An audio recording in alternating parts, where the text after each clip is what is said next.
Hello, welcome back to Teachers World. Teachers World ലേക്ക് എല്ലാവർക്കും ഒരിക്കൽ കൂടെ സ്വാഗതം. Okay, today I am going to take a new chapter from your +1 English book. Its name is His First Flight. ഇന്ന് നിങ്ങൾക്ക് ഇവിടെ എടുക്കാൻ പോകുന്നത് His First Flight എന്ന് പറയുന്ന ഒരു ചാപ്റ്റർ ആണ്. It is written by Liam O'Flaherty. ഇത് എഴുതിയിട്ടുള്ളത് ലിയാം ഒ ഫ്ലഹർട്ടി എന്ന് പറയുന്ന ഒരു റൈറ്ററാണ്. He was an Irish novelist and a short story writer. അദ്ദേഹം ഒരു ഐറിഷ് നോവലിസ്റ്റും അതുപോലെ തന്നെ ഒരു ഷോർട്ട് സ്റ്റോറി റൈറ്ററുമായിരുന്നു. Okay, let us move on to the chapter. Before that, here you have a read and reflect. നമുക്ക് ചാപ്റ്ററിലേക്ക് കടക്കുന്നതിന് മുൻപ് ഇവിടെ ഒരു റീഡ് ആൻഡ് റിഫ്ലക്റ്റ് തന്നിട്ടുണ്ട്. നമുക്കതൊന്ന് വായിച്ചു നോക്കാം. Let us read the story of a young seagull that was afraid to make its first flight and how its parents guided it into action and thereby equipped it to face the challenges of life. ഇവിടെ പറയുന്നത് എന്താണെന്ന് വെച്ച് കഴിഞ്ഞാൽ ഒരു സീഗളുണ്ട്. ഹിയോ seagull എന്ന് പറഞ്ഞു കഴിഞ്ഞാൽ കടൽക്കാക്ക എന്നാണ് കേട്ടോ അതിൻ്റെ മീനിങ്. ഓക്കെ, അപ്പോൾ ആ കടൽക്കാക്കയുടെ സ്റ്റോറിയാണ് നമ്മളിവിടെ വായിക്കാൻ പോകുന്നത്. ആദ്യമായിട്ട് അതിന് പറക്കാൻ ഭയങ്കര പേടിയായിരുന്നു.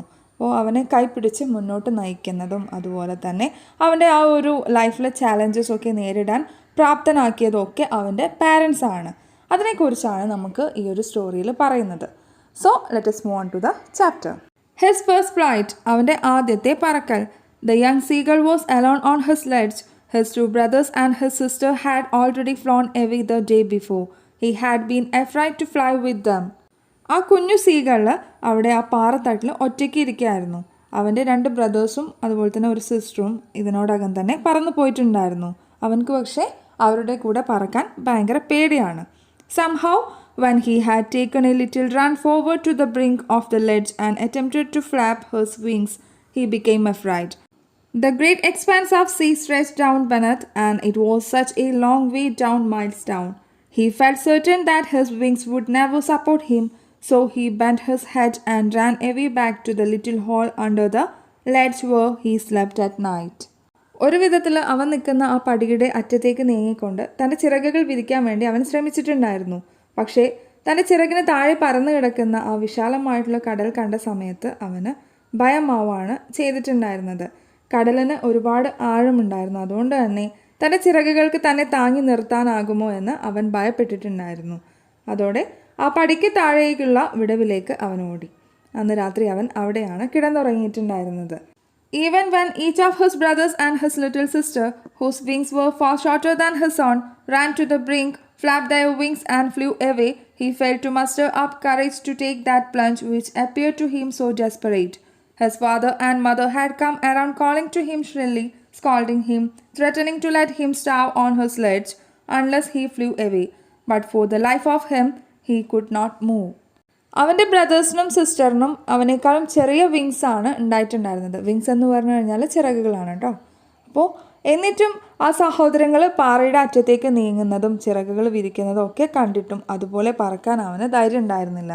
അവൻ്റെ പാരൻസ് ഒച്ച വയ്ക്കുകയും അതുപോലെ തന്നെ അവനെ സ്കോൾഡ് എന്ന് പറഞ്ഞു കഴിഞ്ഞാൽ വഴക്ക് പറയുന്നൊക്കെ ഉണ്ട്. അവനെ പട്ടിണിക്കിടുമെന്ന് ഭീഷണിപ്പെടുത്തുകയൊക്കെ ചെയ്യുന്നുണ്ട്. എന്നിട്ടും അവന് അവിടെ നിന്ന് അനങ്ങിയിട്ടുണ്ടായിരുന്നില്ല. That was 24 hours ago. Since then, nobody had come near him. The day before, all day long, he had watched his parents flying about with his brothers and sister, perfecting them in the art of flight, teaching them how to skim the waves and how to dive for fish.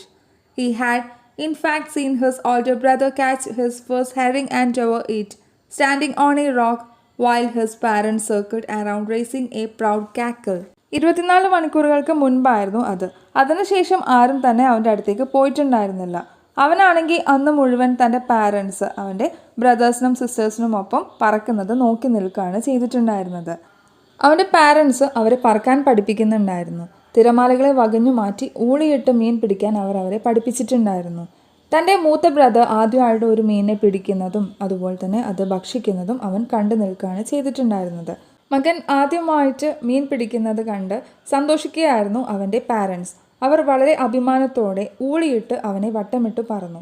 ഹിയോ കാക്കിൾ എന്ന് പറഞ്ഞു കഴിഞ്ഞാൽ ഊളിയിടുക എന്നാണ് കേട്ടോ. And all the morning the whole family had walked about on the big plateau midway down the opposite cliff laughing at his cowardice. രാവിലെ മുഴുവൻ എതിർവശത്തെ പാറക്കെട്ടിൽ പറന്നു നടന്ന അവർ ഒരുമിച്ച് തങ്ങളുടെ ബ്രദറിൻ്റെ ഭീരുത്വത്തെക്കുറിച്ച് കളിയാക്കുകയാണ് ചെയ്തിട്ടുണ്ടായിരുന്നത്. ഹിയർ കവേജസ് മീൻസ് ഭീരുത്വം എന്നൊക്കെയാണ് കേട്ടോ അതിൻ്റെ മീനിങ് ആയിട്ട് വരുന്നത്. The sun was now ascending the sky, blazing warmly on his ledge that faced the south. He felt the heat because he had not eaten since the previous nightfall. Then he had found a dried piece of mackerel's tail at the far end of his ledge. Now there was not a single scrap of food left. He had searched every inch, rooting among the rough, dead-caked straw nest where he and his brothers and sister had been hatched. He even gnawed at the dried piece of eggshell. It was like eating a part of himself. സൂര്യൻ വന്നതോടെ പാറയിടുക്കിൽ ചൂട് കൂടിയിട്ടുണ്ടായിരുന്നു. തലേ ദിവസം രാത്രി മുതൽ ഒന്നും കഴിക്കാത്തതുകൊണ്ടായിരിക്കാം ഒരു പക്ഷേ അവന് ചൂട് അസഹ്യമായി തോന്നിയിട്ടുണ്ടായിരുന്നത്. ആ തട്ടിൻ്റെ അറ്റത്തായി ഉണങ്ങിയ ഒരു മാക്രൽ എന്ന് പറയുന്നത് അയലയാണ് കേട്ടോ. അയലയുടെ വാൽ കിടക്കുന്നത് അവൻ്റെ ശ്രദ്ധയിൽപ്പെട്ടിട്ടുണ്ടായിരുന്നു. വേറൊരു ഭക്ഷണവും അവിടെ ഉണ്ടായിരുന്നില്ല. അവൻ എല്ലായിടത്തും ഭക്ഷണം തേടി നടന്നു. അവസാനം അവർ വിരിഞ്ഞിറങ്ങിയിട്ടുണ്ടായിരുന്ന ആ ഉണങ്ങിയ വരണ്ട വൃത്തികെട്ട ആ കൂട്ടിലും ഭക്ഷണം അന്വേഷിച്ച് അവൻ ചെന്നു. ഉണങ്ങി വരണ്ട ആ എഗ്ഷെൽ, എഗ്ഷെൽ മീൻസ് മുട്ടത്തോട്, അതിൽ നിന്ന് വരെ എന്തെങ്കിലും കിട്ടുമോ എന്ന് അവൻ അന്വേഷിച്ചു. എന്നാൽ അവൻ്റെ തന്നെ ഒരു ഭാഗം കഴിക്കുന്നത് പോലെയായിരുന്നു അത്. He then trotted back and forth from one end of the ledge to the other, his long grey legs stepping daintily, trying to find some means of reaching his parents without having to fly. But on each side of him, the ledge ended in a sheer fall of precipice with the sea beneath, and between him and his parents there was a deep, wide crack. പിന്നീട് അവൻ ആ തട്ടിൻ്റെ ഒരു അറ്റത്തു നിന്നും മറ്റേ അറ്റത്തേക്ക് ഓടി നടക്കാൻ തുടങ്ങിയിട്ടുണ്ടായിരുന്നു. എങ്ങനെയാണ് അവൻ്റെ പാരൻസിൻ്റെ അടുത്തേക്ക് പറക്കാണ്ട് എത്താമെന്നായിരുന്നു അവൻ ചിന്തിച്ചുകൊണ്ടിരുന്നത്. പക്ഷെ അവൻ്റെ രണ്ട് സൈഡിലും അവിടെ ചെങ്കുത്തായാണ് ഉണ്ടായിരുന്നത്, അതുപോലെ തന്നെ താഴെ കടലും. അതുകൊണ്ട് തന്നെ അവർക്കിടയിൽ, അവൻക്കും അവൻ്റെ പാരൻസിനും ഇടയിൽ ഒരു വൈഡ് ക്രാക്ക്. വൈഡ് ക്രാക്ക് എന്ന് പറഞ്ഞു കഴിഞ്ഞാൽ പിളർപ്പിനെയാണ് നമ്മൾ ക്രാക്ക് എന്ന് പറയുന്നത് കേട്ടോ. അപ്പം അങ്ങനെയുള്ള ഒരു വൈഡായിട്ടുള്ളൊരു ക്രാക്കാണ് ഉണ്ടായിരുന്നത്. അതുകൊണ്ട് തന്നെ അവൻക്ക് അവരുടെ അടുത്തേക്ക് പോകാൻ പറ്റിയിട്ടുണ്ടായിരുന്നില്ല. Surely he could reach them without flying if he could only move northwards along the cliff face. But then, on what could he walk? There was no ledge and he was not a fly. And above him, he could see nothing. The precipice was sheer and the top of it was, perhaps, farther away than the sea beneath him. Okay, അപ്പോൾ ഇവിടെ പറയുന്നത് എന്താണെന്ന് വെച്ച് കഴിഞ്ഞാൽ അവന് പറക്കാതെ തന്നെ പോകാൻ പറ്റുമെന്നൊക്കെ പറയുന്നുണ്ടെങ്കിലും പക്ഷേ എങ്ങനെയാണ് പോവുക, അതുപോലെ തന്നെ ഏതിലൂടെ നടന്നിട്ടാണ് അവിടെ എത്തുക എന്നൊക്കെയാണ് അവൻ ചിന്തിക്കുന്നത്. എന്നാൽ അവിടെ അപ്പുറത്തേക്ക് പോകാനുള്ള ലെഡ്ജൊന്നും ഉണ്ടായിരുന്നില്ല. അതുമാത്രമല്ല, മുകളിൽ എന്താണ് ഉള്ളത് എന്ന് പോലും അവനക്ക് അറിയില്ലായിരുന്നു. അവിടെ എന്തെങ്കിലും ഉണ്ടോ എന്നൊന്നും അവനക്ക് കാണാൻ പറ്റിയിട്ടുണ്ടായിരുന്നില്ല. അതുപോലെ തന്നെ ആ ഒരു സീയേക്കാളും അവനക്ക് കാണുന്ന ആ സീ അല്ലെങ്കിൽ കടലിലേക്കുള്ള ആഴത്തേക്കാളും കൂടുതലായിരുന്നു അവനക്ക് മുകളിലേക്ക് പോകാനുള്ള ദൂരം എന്ന് പറയുന്നത്. He stepped slowly out to the brink of the ledge and standing on one leg with the other leg hidden under his wing, he closed one eye then the other and pretended to be falling asleep. Still, they took no notice of him. He saw his two brothers and his sister lying on the plateau dressing with their heads sunk into their necks. His father was preening the feathers on his white back. Only his mother was looking at him. അവൻ പിന്നീട് ചെയ്തത് എന്താണെന്ന് വെച്ച് കഴിഞ്ഞാൽ അവൻ അവൻ്റെ ഒരു കാൽ ചിറകിനടിയിൽ വെച്ചിട്ട് ഒറ്റ കാലിൽ നിൽക്കാൻ തുടങ്ങിയിട്ടുണ്ടായിരുന്നു. എന്നിട്ട് അവൻ ഒരു കണ്ണ് അടച്ചു പിടിച്ചു. പിന്നീട് അടുത്ത കണ്ണും അടച്ചിട്ടുണ്ടായിരുന്നു. എന്നിട്ട് ഉറങ്ങി വീഴുന്നത് പോലെ അവൻ അഭിനയിച്ചു. പക്ഷെ അവൻ്റെ പാരൻസ് ഇതൊന്നും ശ്രദ്ധിക്കാനായി പോയിട്ടുണ്ടായിരുന്നില്ല. തൻ്റെ ബ്രദേഴ്സും സിസ്റ്ററും ആ പീഠഭൂമിയിൽ കിടന്ന് മയങ്ങുന്നത് അവൻ്റെ ശ്രദ്ധയിൽപ്പെട്ടിട്ടുണ്ടായിരുന്നു. അച്ഛൻ ചിറകുകളൊക്കെ കൊത്തി വൃത്തിയാക്കുകയായിരുന്നു ചെയ്തിരുന്നത്. എന്നാൽ അമ്മ മാത്രമായിരുന്നു അവനെ ഒന്ന് ഇടയ്ക്കിടെ ശ്രദ്ധിച്ചിട്ടുണ്ടായിരുന്നത്. ഇവിടെ നമ്മൾ ശ്രദ്ധിക്കേണ്ട ഒരു കാര്യം എന്ന് പറഞ്ഞു കഴിഞ്ഞാൽ നമ്മുടെ ഈ സീകൾ എന്ന് പറയുന്നത് ഒരു കുഞ്ഞു കുട്ടിയാണ് അല്ലേ. അപ്പോൾ അതുകൊണ്ട് തന്നെ അതിൻ്റേതായിട്ടുള്ള കുസൃതികൾ അത് ഒപ്പിക്കുകയാണ്. കാരണം അങ്ങനെയെങ്കിലും എൻ്റെ പാരൻസ് എന്നെ ഒന്ന് ശ്രദ്ധിക്കട്ടെ എന്ന് വിചാരിച്ചിട്ടാണ് നമ്മുടെ ഈ കുഞ്ഞു സീകൾ ഇങ്ങനെയൊക്കെ ചെയ്യുന്നത്. She was standing on a little high hump on the plateau, her white breast thrust forward. Now and again she tore at a piece of fish that lay at her feet and then scraped each side of her beak on the rock. The sight of the food maddened him. How he loved to tear food that way, scraping his beak now and again to wet it. He uttered a low cackle. His mother cackled too and looked at him. Okay, അപ്പോൾ ഇവിടെ പറയുന്നത് എന്താണെന്ന് വെച്ച് കഴിഞ്ഞാൽ അവൻ്റെ അമ്മ ആ plateau means സമതലം എന്നാണ് കേട്ടോ അതിൻ്റെ മീനിങ് ആയിട്ട് വരുന്നത്. സമതലത്തിലെ കുറച്ച് ഉയർന്ന ഭാഗത്തായിരുന്നു നിന്നിട്ടുണ്ടായിരുന്നത്. അവളുടെ വെളുത്ത നെഞ്ച് പുറത്തേക്ക് തള്ളി നിൽക്കുന്നുണ്ടായിരുന്നു. ആ സമയത്ത് അവളൊരു കഷ്ണം മീൻ കാലിനടിയിലിട്ട് കീറുകയായിരുന്നു ചെയ്തത്. അതിനുശേഷം അവൾ തൻ്റെ കൊക്കുകൾ കല്ലിൽ ചുരണ്ടി മൂർച്ച വെപ്പിക്കുന്നുണ്ടായിരുന്നു. ഈ ഭക്ഷണം കണ്ട സമയത്ത് നമ്മുടെ കുഞ്ഞു സീകളിന് ഒരു ഭ്രാന്ത് പിടിച്ച അവസ്ഥയായിരുന്നു. ആ ഭക്ഷണം കീറി മുറിക്കാനും അതുപോലെ തന്നെ കല്ലിൽ ഉരസി കൊക്കുകൾ മൂർച്ചപ്പെടുത്താനൊക്കെ അവൻ ഒരുപാട് കൊതിച്ചിട്ടുണ്ടായിരുന്നു. അവൻ മെല്ലെ ഒരു ശബ്ദം ഉണ്ടാക്കി. അതേ ശബ്ദം തിരിച്ചുണ്ടാക്കിയിട്ട് അവൻ്റെ അമ്മ അവനെ ഒന്ന് നോക്കി. ഗ ഗ ഗ, he cried, begging her to bring him over some food. Gol ul ah, she screamed back mockingly, but he kept calling plaintively, and after a minute or so he uttered a joyful scream. His mother had picked up a piece of fish and was flying across to him with it. He leaned out eagerly, tapping the rock with his feet, trying to get nearer to her as she flew across. But when she was just opposite to him, abreast of the ledge, she halted, her legs hanging limp, her wings motionless, and the piece of fish in her beak almost within reach of his beak. അവനത് കണ്ട സമയത്ത് കഗഗ എന്ന് കരഞ്ഞു വിളിച്ചുകൊണ്ട് അമ്മയോട് ഭക്ഷണത്തിന് യാചിക്കുകയായിരുന്നു ചെയ്തത്. അവൾ കളിയാക്കുന്നത് പോലെ അവനെ ഒന്ന് നോക്കി. അവൻ തൻ്റെ സങ്കടം അറിയിച്ചുകൊണ്ടേയിരുന്നു. പെട്ടെന്നൊരു സന്തോഷ ശബ്ദവും അവനിൽ നിന്ന് വന്നു. കാരണം എന്താണെന്ന് വെച്ച് കഴിഞ്ഞാൽ അവൻ്റെ അമ്മ ഒരു മീൻ കഷ്ണവും കൊത്തി അവൻ്റെ അടുത്തേക്ക് പറന്നു ചെന്നിട്ടുണ്ടായിരുന്നു. അവൻ ആകാംക്ഷയോടെ മുന്നോട്ടാഞ്ഞ് പാറയിലൂടെ നീങ്ങി അവൾക്ക് അരികിൽ എത്താൻ വേണ്ടി ശ്രമിച്ചു. കാരണം അവൻക്ക് അത്രയ്ക്ക് തന്നെ വിശപ്പുണ്ടായിരുന്നു. പക്ഷേ അവൻ്റെ തൊട്ടടുത്തെത്തിയപ്പോഴേക്കും അവൾ അവിടെ നിന്നു. അവളുടെ കാലുകൾ ചലനമറ്റ്, ചിറകുകൾ നിശ്ചലമായിട്ടുണ്ടായിരുന്നു. മീൻ കഷ്ണം അവൻ്റെ കൊക്കിന് വളരെ അടുത്തായിരുന്നു ഉണ്ടായിരുന്നത്. He waited a moment in surprise, wondering why she did not come nearer, and then, maddened by hunger, he dived at the fish. With a loud scream, he fell outwards and downwards into space. His mother had swooped upwards. As he passed beneath her, he heard the swish of her wings. Actually അവൻ ഇത് കണ്ട സമയത്ത് ആകെ surprise ആവായിരുന്നു ചെയ്തിട്ടുണ്ടായിരുന്നത്. കാരണം എന്തുകൊണ്ടാണ് അമ്മ അടുത്തേക്ക് വരാത്തതെന്ന് അവൻ ചിന്തിച്ചൊരു നിമിഷം അവിടെ തന്നെ നിന്നു. പിന്നീട് വിശപ്പ് സഹിക്കാനാവാതെ അവൻ മീനിനടുത്തേക്ക് കുതിക്കുകയായിരുന്നു ചെയ്തിട്ടുണ്ടായിരുന്നത്. ഒരു വലിയ ശബ്ദത്തോടെ അവൻ മേലോട്ടും താഴോട്ടും നീങ്ങാൻ തുടങ്ങി. അവൻ്റെ അമ്മ അത് കണ്ട സമയത്ത് മേലോട്ട് ഉയർന്നു. അമ്മയുടെ അടുത്ത് കൂടി പോകുമ്പോൾ അവളുടെ ചിറകടി ഒച്ച അവന് കേൾക്കാമായിരുന്നു. And then a monstrous terror seized him and his heart stood still. He could hear nothing, but it only lasted a moment. The next moment he felt his wings spread outwards. The wind rushed against his breast feathers, then under his stomach and against his wings. He could feel the tips of his wings cutting through the air. He was not falling headlong now.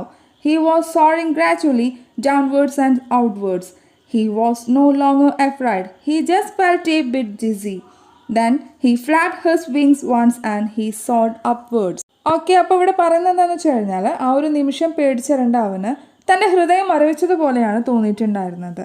അവന് ഒന്നും തന്നെ കേൾക്കുന്നുണ്ടായിരുന്നില്ല. പക്ഷെ അതൊരൊറ്റ നിമിഷത്തേക്ക് മാത്രമായിരുന്നു. അടുത്ത നിമിഷം അവന് തൻ്റെ ചിറകുകൾ പുറത്തേക്ക് വിരിയുന്നതായിട്ടാണ് തോന്നിയിട്ടുണ്ടായിരുന്നത്. വയറിന് കീഴെയും അതുപോലെ ചിറകിനരികിലും കാറ്റിൻ്റെ ആ ഒരു സാന്നിധ്യം അവന് അനുഭവപ്പെട്ടിട്ടുണ്ടായിരുന്നു. കാറ്റിനെ തൻ്റെ ചിറകിൻ്റെ അറ്റങ്ങൾ കീറി മുറിക്കുന്നതായിട്ട് അവന് തോന്നി. ഇപ്പോൾ അവൻ ആക്ച്വലി വീഴുകയായിരുന്നില്ല, മറിച്ച് പറക്കുകയായിരുന്നു. മാത്രമല്ല അവന് അത്ര തന്നെ പേടി ഉണ്ടായിരുന്നില്ല. അതുപോലെ തന്നെ ചെറിയ രീതിയിൽ ജിസി എന്ന് പറഞ്ഞു കഴിഞ്ഞാൽ തല കറങ്ങാന്നാണ് കേട്ടോ. ചെറിയ രീതിയിലൊക്കെ തല കറങ്ങാന്നൊക്കെ തോന്നിയിട്ടുണ്ടായിരുന്നു. പക്ഷേ ഒരു തരം ഉന്മാദാവസ്ഥയിലായ അവൻ്റെ ചിറകുകൾ വിടർത്തിയിട്ട് മുകളിലേക്ക് കുതിച്ചുയരാണ് ചെയ്തിട്ടുണ്ടായിരുന്നത്. He uttered a joyous scream and flapped them again. He soared higher. He raised his breast and banged against the wind. Ga-ga-ga, ga-ga-ga, gol-oo-ah. His mother swooped past him, her wings making a loud noise. He answered her with another scream. Then his father flew over him screaming. Then he saw his two brothers and sister flying around him, soaring and diving. അങ്ങനെ അവൻ വളരെ സന്തോഷസൂചകമായിട്ടുള്ള ഒരു ശബ്ദത്തോടെ വീണ്ടും ചിറകുകൾ വിരിക്കുകയാണ് ചെയ്തിട്ടുണ്ടായിരുന്നത്. അതോടൊപ്പം തന്നെ മുകളിലേക്ക് ഉയരുകയും ചെയ്തു. നെഞ്ചുയർത്തിപ്പിടിച്ച് അവൻ ആ കാറ്റിനെതിരെ നീങ്ങി. ദെൻ പിന്നീട് അവൻ കാക്ക എന്ന് ഉറക്കെ വിളിച്ചുകൊണ്ട് അല്ലെങ്കിൽ ഉറക്കെ കരഞ്ഞുകൊണ്ട് അവന് ആ ഒരു ശബ്ദം, സന്തോഷത്തിൻ്റെ ശബ്ദം ഉണ്ടാക്കിയിട്ടുണ്ടായിരുന്നു. അപ്പോൾ അതേ ശബ്ദത്തോടെ വലിയൊരു ചിറകടി ഒച്ചയോടുകൂടി അവൻ്റെ അമ്മയും കുതിച്ചുയർന്നു. വളരെ സന്തോഷസൂചകമായിട്ടുള്ള ആ ഒരു ശബ്ദത്തിലൂടെ അവൻ അമ്മയ്ക്കുള്ള മറുപടി നൽകിയിട്ടുണ്ടായിരുന്നു. പിന്നീട് അവനെ മറികടന്ന് ഒച്ചയിട്ടിട്ട് അവൻ്റെ ഫാദറും അതുപോലെ തന്നെ അവൻ്റെ ബ്രദേഴ്സും സിസ്റ്ററും ഒക്കെ ചിറകടിച്ച് പറക്കുകയായിരുന്നു ചെയ്തിട്ടുണ്ടായിരുന്നത്. Then he completely forgot that he had not always been able to fly and commenced to dive and soar, shrieking shrilly. തനിക്ക് പറക്കാൻ കഴിഞ്ഞിരുന്നില്ല എന്ന കാര്യം പോലും അവൻ മറന്നിട്ടുണ്ടായിരുന്നു. വളരെ ഉറക്കെ അലറിക്കൊണ്ട് അവൻ ആ വായുവിലൂടെ കുതിച്ചുയരാണ് ചെയ്തിട്ടുണ്ടായിരുന്നത്. ഹിയർ ഷ്രീക്കിംഗ് മീൻസ് അലറുക എന്നൊക്കെയാണ് കേട്ടോ അതിൻ്റെ മീനിങ്. അതുപോലെ തന്നെ ഷ്രില്ലി എന്ന് പറഞ്ഞു കഴിഞ്ഞാൽ റഫായിട്ടുള്ള അല്ലെങ്കിൽ പരുക്കനായിട്ടുള്ള. അപ്പോൾ പരുക്കൻ ശബ്ദത്തിൽ അവൻ അലറിക്കൊണ്ട് ആ ഒരു കാറ്റിലൂടെ പറക്കായിരുന്നു ചെയ്തിട്ടുണ്ടായിരുന്നത്. He was near the sea now, flying straight over it, facing out over the ocean. He saw a vast green sea beneath him, with little ridges moving over it. He turned his beak sideways and crowed amusedly. His parents and his brothers and sister had landed on this green floor in front of him. They were beckoning to him, calling shrilly. He dropped his legs to stand on the green sea. His legs sank into it. He screamed with fright and attempted to rise again, flapping his wings.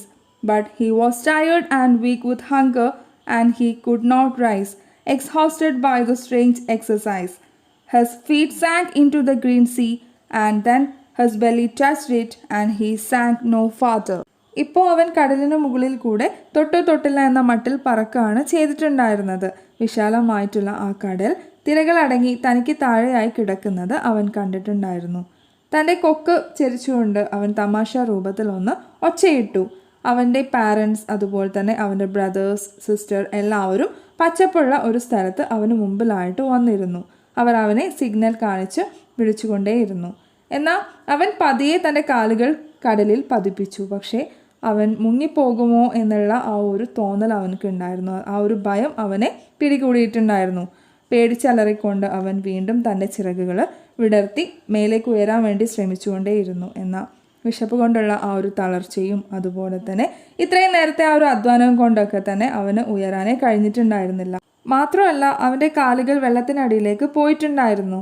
തൻ്റെ wire വെള്ളത്തിൽ മെല്ലെ അമരുന്നത് അവൻ അറിഞ്ഞിട്ടുണ്ടായിരുന്നു. പക്ഷെ അത് വെള്ളത്തിൽ മുങ്ങുന്നില്ല എന്നും അവൻ മനസ്സിലാക്കിയിട്ടുണ്ടായിരുന്നു. And then he was floating on it, and around him his family was screaming, praising him, and their beaks were offering him scraps of dogfish. He had made his first flight. എന്നാൽ അവൻ വെള്ളത്തിൽ പൊങ്ങിക്കിടക്കായിരുന്നു ചെയ്തിട്ടുണ്ടായിരുന്നത്. അവൻ്റെ family മുഴുവൻ അവന് ചുറ്റും നിന്ന് ആനന്ദ നൃത്തം ചെയ്യുകയാണ് ചെയ്തിട്ടുണ്ടായിരുന്നത്. അവരവനെ പുകഴ്ത്തി പാടുകയും അതുപോലെ തന്നെ അവന് ആവശ്യമുള്ള മീൻ കഷ്ണങ്ങളും മറ്റും നൽകുകയും ചെയ്തിട്ടുണ്ടായിരുന്നു. അങ്ങനെ അതായിരുന്നു അവൻ്റെ ആദ്യത്തെ പറക്കൽ. ഹിസ് ഫസ്റ്റ് ഫ്ലൈറ്റ് എന്ന് പറയുന്നത് അല്ലെങ്കിൽ അവൻ്റെ ആദ്യത്തെ പറക്കലായിട്ട് പറയുന്നത് ഇതാണ്. ഓക്കെ, അപ്പം ഇത്രയും കാര്യങ്ങളാണ് നമ്മുടെ ഈ ഒരു ചാപ്റ്ററിൽ പറയുന്നത്. നിങ്ങൾക്ക് എല്ലാവർക്കും മനസ്സിലായിട്ടുണ്ടാവും എന്ന് വിചാരിക്കുന്നു. ആക്ച്വലി ഈ ഒരു ചാപ്റ്റർ എന്ന് പറയുന്നത് നിങ്ങൾക്കൊരു മോട്ടിവേഷനും കൂടെയാണ്. കാരണം നമുക്കറിയാം ഇവിടെ ഈ ഒരു ഹിസ് ഫസ്റ്റ് ഫ്ലൈറ്റ് എന്ന് പറയുന്നത് അവൻ്റെ ആദ്യത്തെ പറക്കൽ എന്ന് പറയുമ്പോൾ തന്നെ നമ്മുടെ ഈ ഒരു സീകളിൽ ഒരുപാട് പ്രോബ്ലംസ് ഫേസ് ചെയ്യുന്നുണ്ട് അല്ലേ. കാരണം അവൻ്റെ കൂടെയുള്ള ആളുകളെല്ലാവരും അവൻ്റെ അനിയന്മാരോ അല്ലെങ്കിൽ അനിയത്തിയോ ഒക്കെ എന്ത് ചെയ്തിട്ടുണ്ട്, പറന്നിട്ടുണ്ട്. പക്ഷെ അവന് മാത്രമാണ് പറക്കാൻ പറ്റാത്തത്. അത് എന്തുകൊണ്ടാണ്? ലാക്ക് ഓഫ് കോൺഫിഡൻസ് ആണ്. കോൺഫിഡൻസ് ഇല്ലാത്തതുകൊണ്ട് മാത്രമാണ് അവന് പറക്കാൻ പറ്റാത്തത്. അല്ലാണ്ട് അവൻ്റെ സിസ്റ്റേഴ്സിനെ പോലെയും അല്ലെങ്കിൽ അവൻ്റെ പാരൻസിനെ പോലെയും ഒക്കെ അവനക്കും പറക്കായിരുന്നു. പക്ഷേ അവൻ്റെ ആ ഒരു ലാക്ക് ഓഫ് കോൺഫിഡൻസ് കൊണ്ട് എനിക്ക് കഴിയില്ല എന്നുള്ള ആ ഒരു തോന്നലുകൊണ്ട് മാത്രമാണ് ആ സീകൾ അങ്ങനെ നിന്നത്. അപ്പോൾ അവൻ്റെ ബ്രദേഴ്സും സിസ്റ്ററും ഒക്കെ ഈ പറക്കുന്നത് കാണുമ്പം അവനും എന്താണ് പറക്കാൻ കൊതിയുണ്ട്. പക്ഷേ ആ ഒരു ഭയം അവനെ അത് മാറ്റി നിർത്താണ് ചെയ്തിട്ടുള്ളത്. അപ്പോൾ നമ്മളിലുള്ള ആളുകളും നിങ്ങളിലുള്ള ആളുകൾക്കൊക്കെ ഇതുപോലെ പേടിയുണ്ടായിരിക്കാം. എന്താണ് ഒരു കോൺഫിഡൻസ് കുറവ് അങ്ങനെയൊന്നും ഉണ്ടാവരുത്. കാരണം കഴിയുന്നത് എനിക്ക് കഴിയുമെന്ന് തന്നെ വിചാരിച്ചിട്ട് ചെയ്യാൻ വേണ്ടി ശ്രമിക്കാം.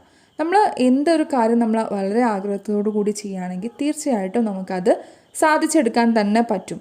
അതുപോലെ തന്നെ ആവാൻ വേണ്ടി ശ്രമിക്കുക. ഇപ്പോൾ നമുക്കറിയാം ഈ സീകളിൻ്റെ പാരൻസ് ആണെങ്കിലും എന്താണ് ചെയ്തതെന്ന് വെച്ച് കഴിഞ്ഞാൽ അവനക്ക് ഫുഡ് അവിടെ നേരിട്ട് കൊണ്ടു കൊടുക്കുകയല്ല ചെയ്തിട്ടുള്ളത്. കാരണം അവർക്കറിയാം അവരുടെ മകൻക്ക് എന്ത് ചെയ്യാൻ പറ്റും, പറക്കാൻ പറ്റും എന്നുള്ളത്. അപ്പോൾ അതുകൊണ്ട് തന്നെ അവരതിനു വേണ്ടി പ്രോത്സാഹിപ്പിച്ചുകൊണ്ടേയിരിക്കുകയാണ്. അതേപോലെ തന്നെയാണ് നിങ്ങളുടെ പാരൻസും നിങ്ങൾക്ക് എന്തെങ്കിലും ജോലി ആവണം അതുപോലെ തന്നെ എന്തെങ്കിലുമൊക്കെ നേടിയെടുക്കണം എന്ന് വിചാരിച്ചിട്ട് തന്നെയാണ് നിങ്ങൾക്കും എന്ത് തരുന്നത്, വിദ്യാഭ്യാസം തരുന്നതും നിങ്ങൾക്ക് വേണ്ടിയിട്ട് എല്ലാ സൗകര്യങ്ങളും തരുന്നത്. അപ്പോൾ അത് നിങ്ങൾ എന്താ ചെയ്യണമെന്ന് വെച്ച് കഴിഞ്ഞാൽ അത് നിങ്ങൾ ഉപയോഗപ്പെടുത്തുകയാണ് ചെയ്യേണ്ടത്. അപ്പം അതിന് വേണ്ടിയിട്ട് നിങ്ങൾക്ക് എന്തൊക്കെയാണ് ആവേണ്ടത് അല്ലെങ്കിൽ നിങ്ങൾക്ക് ഒരു ജോലി ആവണം എന്നൊക്കെ നിങ്ങൾക്കും ആഗ്രഹം ഉണ്ടാവും. അപ്പോൾ അതിലേക്ക് ആ ഒരു ഫീൽഡിലേക്ക് നിങ്ങളും പോകാൻ വേണ്ടി ശ്രമിക്കുക. അതുപോലെ തന്നെ നിങ്ങൾക്ക് നിങ്ങളുടേതായിട്ടുള്ള ആഗ്രഹങ്ങളുണ്ടാവും. അത് നിങ്ങളുടെ ആ ഒരു ഫ്രണ്ട്സ് നിങ്ങളെ കളിയാക്കുമോ അല്ലെങ്കിൽ മറ്റുള്ളവർ കളിയാക്കുമോ എനിക്ക് പറ്റില്ല എന്നൊന്നും വിചാരിച്ച് നിങ്ങൾ ചെയ്യരുത്. നിങ്ങൾക്ക് കഴിയും എന്നുള്ള ആ ഒരു കോൺഫിഡൻസോട് കൂടി തന്നെ മുന്നോട്ട് പോവുക. നിങ്ങൾ ആരെക്കുറിച്ചും ഒന്നും ചിന്തിക്കേണ്ട. നിങ്ങളുടെ ആഗ്രഹം എന്താണോ അതിലേക്ക് എത്താൻ വേണ്ടി നിങ്ങൾ ശ്രമിക്കുക. കാരണം നമ്മളുടെ ആഗ്രഹങ്ങൾ ചിലപ്പോൾ പറഞ്ഞു കഴിഞ്ഞാൽ അതാവുന്നത് വരെ ഒരു പക്ഷേ മറ്റുള്ളവർക്ക് അതൊരു പരിഹാസമായിരിക്കാം. പക്ഷേ നിങ്ങൾ ആ ഒരു ജോലിയിൽ അല്ലെങ്കിൽ നിങ്ങളുടേതായിട്ടുള്ള ആഗ്രഹം നിങ്ങൾ സാധിച്ചെടുക്കുകയാണെങ്കിൽ തീർച്ചയായിട്ടും അവരൊക്കെ തന്നെ ആയിരിക്കും നിങ്ങളുടെ മുന്നിലുണ്ടാവുക. അപ്പോൾ അതുകൊണ്ട് നിങ്ങൾ നിങ്ങളുടേതായിട്ടുള്ള ആഗ്രഹങ്ങളിലേക്ക് എത്തുക. ഒരിക്കലും നിങ്ങൾ നിങ്ങളുടെ കോൺഫിഡൻസ് എവിടെയും കളയരുത്. നിങ്ങൾക്കെല്ലാം കഴിയും എന്ന ചിന്തയോടു കൂടി തന്നെ മുന്നോട്ട് പോവുക. ഇത്രയേ ഉള്ളൂ മിസ്സിനെന്ന് പറയാൻ. ഓക്കെ, അപ്പോൾ മിസ്സിനോട് വൈൻഡപ്പ് ചെയ്യുകയാണ്. അതിന് മുമ്പ് മിസ്സിന് നിങ്ങളോട് ഒരു കാര്യം പറയാനുള്ളത് എന്താണെന്ന് വെച്ച് കഴിഞ്ഞാൽ, മിസ്സിൻ്റെ ചാനൽ ആരെങ്കിലും സബ്സ്ക്രൈബ് ചെയ്യാതെയാണ് കാണണമെങ്കിൽ ദയവ് ചെയ്തിട്ടൊന്ന് സബ്സ്ക്രൈബ് ചെയ്യുക കേട്ടോ. എന്നാൽ മാത്രമേ നിങ്ങൾക്ക് മിസ്സിടുന്ന അടുത്ത വീഡിയോസൊക്കെ കാണാൻ പറ്റുള്ളൂ. അതുപോലെ തന്നെ ഫ്രണ്ട്സിനൊക്കെ ഒന്ന് ഷെയർ ചെയ്ത് കൊടുക്കുക. അതുപോലെ എന്തെങ്കിലും കമൻറ്റ്സ് ഉണ്ടെങ്കിൽ താഴെ കമൻറ്റ് ബോക്സിൽ കമൻറ്റ് ചെയ്യാവുന്നതാണ്. സോ അടുത്ത ഒരു വീഡിയോയുമായിട്ട് എത്രയും പെട്ടെന്ന് തന്നെ വരുന്നതാണ്.